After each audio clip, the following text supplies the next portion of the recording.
ate bwe tugendako mipiira egy'amasomero egigenda maaso n'okubeera nga giyinda mu bitundu eby'enjawulo,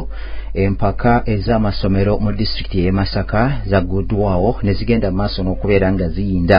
esayidi za wali e Kalangala gye bazannyidde emipiira gino. Emipiira 28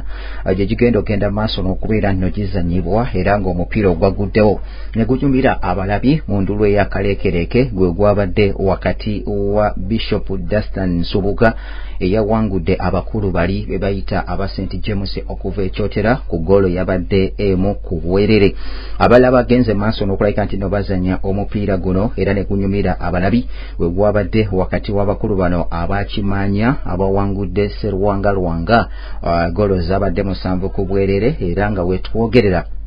nga bano bagenze maaso n'okubanga batangaza emikisa gyabwe egy'okuyitawo okugenda ku luzannya oluddako. Empaka zino zigenda maaso n'okulabika nno ziyindira ku bisaawe 7 eby'enjawulo esayidi za wali mu disitulikiti ey'e Kalangala era nga ebisaawe okuli Bumangi, okuli Ssese, okuli Sserwanga Lwanga gye bagenda maaso n'okulabika nno bazannyira mu mpaka zino ez'amasomero. Sofa tulina amasomero 4 mu Masaka agalipoti z'okwaleero. Amasomero ago bagenda kompitinga tuggyemu omuwanguzo